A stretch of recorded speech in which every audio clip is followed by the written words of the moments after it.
Absolutely. Introducing our players now. Over here in the upper left, in the red, make some noise for MMA.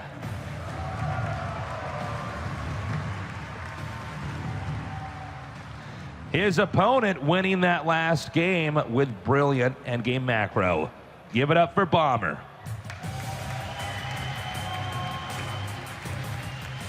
Bomber's had a very successful year when it comes to playing Terran versus Terran. In series played, best of 3 and best of 5 above, he's actually undefeated in the WCS system. Yeah, he is an absolute beast, and that's a real problem here for MMA, who I would say is very well-rounded, but just has to go through the guy who's unstoppable in this matchup before he's going to move on. I mean, there's really two ways to look at this. I mean, you had the opportunity to cast Bomber in the Terran group in WCS Season 2 with Flash, Innovation, Byung, and he came out on top. I know, I was so surprised by that. I think it was the real, out of all the days I've seen a Bomber, that was like his day. This was like his moment to take StarCraft 2 over. Now the question is, let's say he does beat MMA, how far can he go? Yeah, I know that I was speaking to Team Ace earlier. MMA's been practicing really hard with Innovation to help improve his Terran versus Terran. So MMA would have naturally improved himself as well. Well, you know, you can't really get better than Innovation. Yeah. That guy's pretty good.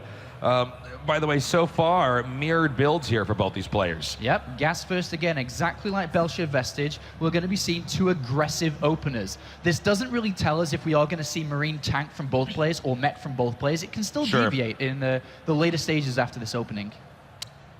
Well, the barracks are going to finish, so just to echo what you said, Apollo, yeah, we got to wait just to see exactly what they have in store. But obviously, it's not going to be some quick expand. There's not going to be a ton of passivity once we get into that in-between point of early game and middle game. Yeah, I mean, that is what we're going to see here. In just a regular Terran versus Terran, if we didn't know who the players were, we didn't know what the stage was, this looks like both players are going for Cloak Banshees once again. A very standard opening, but there are mind games. Both the players prepared for each other. They've known each other. We're going to face off for a very long time here. They know each other's styles. Yeah, you know, that's actually a really good point, is out of all the matchups you have, this phase of the tournament, you absolutely had the most preparation for, right? Yeah. Because upsets are going to occur as you get later on in the bracket. Then you might be thinking, what? Am I playing this guy? I totally thought deeper in the bracket I'd face somebody else. So that's something to factor in as well. Now we have the factory and the starport being parked next to each other, which obviously the starport will be swapped with the factory tech lab add-on. And from there, that's really when we get to see what is the plan going into this. Yeah, Bomber decided to take a later second gas here, so he's not going to be able to afford a Banshee and Cloak at the exact same time here. So he may decide to go over towards a single Banshee without Cloak, and then expand it a little bit faster than his opponent. That is one of the options he can go for here. Sure. But MMA has dedicated to gas. He's got 2 early, and he should be looking, unless we see just a Raven build, which is a little bit weird. It should be Cloak. Yeah, okay, and there it is, Cloak. Now on the way, the Banshee coming out here for both players. But we do not have that Cloak there from Bomber. Yeah, no Cloak, and he's got the reactor on the factory here. So we will be looking to go over for Hellions for the time being after this. All right, and we have a Widow Mine here from MMA, which he's going to bring out. Now, I'm wondering, you know, you can catch a Banshee or a Medevac or anything else flying in there. Yeah. If you can guess the right spot they're going to fly in, you can instantly get a huge lead by catching that with a Widow Mine. I mean, when a Widow Mine is borrowed, it's going to require scans. And if MMA is also going for Cloak Banshees, how many scans does Bomber really have to defend both? How much scan is it even really worth it then? Because obviously, if you're scanning, you're not landing mules, and then even if you're getting ahead in intel, you're getting behind in you know, your economy. Oh, this Banshee in the center of the map here will pass the Widow Mine. Okay, he spotted the Widow Mine. Oh, well, that Widow Mine is taken out. Nice play there. Now we have MMA and the Bomber, the Banshees high-fiving past each other here. Now let's see how much damage each of these Banshees can do. This is a tricky part in the early game here of TVT because you're attacking and defending at the same time, which requires a lot of multitasking. That's right, and Bomber has a scan available. Likewise does MMA. Now this is a good choice here to get this SCV making the command center. He'll now go up towards the main here. Now, he wants to make sure that Banshee, when he scans, can't get out. Oh, nice move there. Over the command center so the Marines don't get close enough. The Raven now coming up here. Now, that Banshee can still kite these Marines. And that's exactly what he's doing. Now throwing down an auto turret. Now that was not quite a success. He probably would have wanted to kill the Banshee at least there. But the Banshee is now, is he going to get away? MMA. 2 HP. And he gets a couple of SCVs and quite a lot of Marines with that. That was a successful Banshee. The frustrating moment here is with just that Raven, he can't actually go over there and do the damage he wants to do. The Banshee can now return home and get repaired. And as you can see, Bomber's Banshee's really not going to do anything there. He was focusing very heavily on defending, and MMA won that fight. He was the faster player. He dealt the damage and defended at the same time compared to Bomber, who tried to do both but didn't really defend that well. All right, now he's spotted this Banshee over here. This Banshee will not be able to get away here. So that is one good thing going for him. MMA now bringing that injured Banshee back.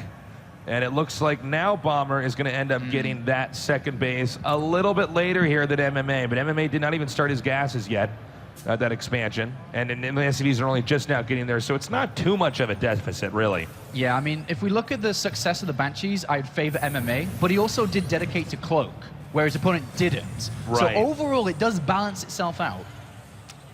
So things are starting to calm down a little bit here, as they are going to start to do what we would call powering here in StarCraft 2, just getting more and more structures to crank out more and more units.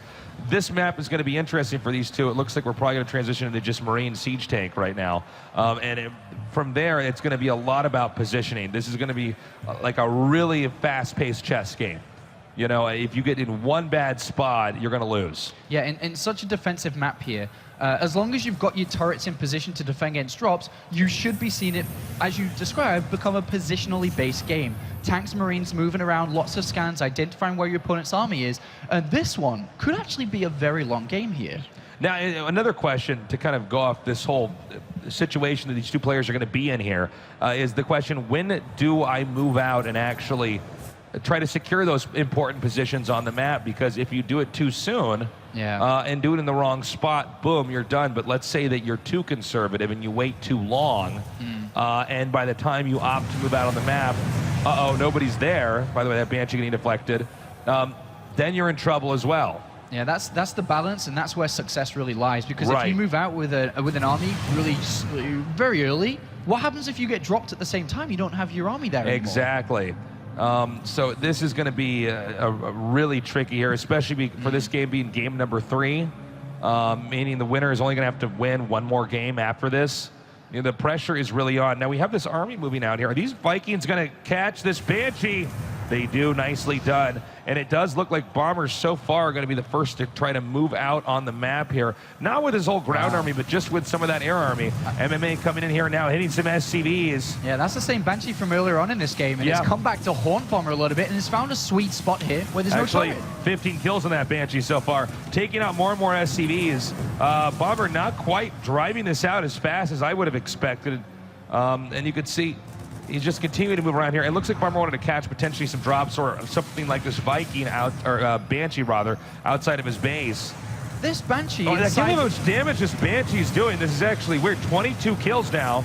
22 kills. It got 11 SCVs throughout this game, and that Banshee has really paid for itself. And in the supply at the top of the screen, even though this game looks very even, it is even, but MMA definitely has a bit of an edge. Not a big one, but a bit of an edge. I was really surprised that Banshee did that much damage in that last attack there.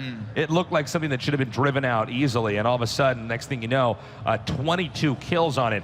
Okay, so Bomber saying, well, I've suffered some losses here. I will be the first to initiate the map control, but I believe we do have a drop. Tasteless, this could be a really big move for this game. Okay, this is going to be tough, man, because if the drop hits here and there's not enough to defend, he's going to take out the production facilities. At the same time, if MMA's entrance is not guarded here well enough, Bomber kicks in the front door and could win that way as well. Oh my God, there's 2 tanks for MMA a little bit out of position. I think he realizes the Bomber's coming. God.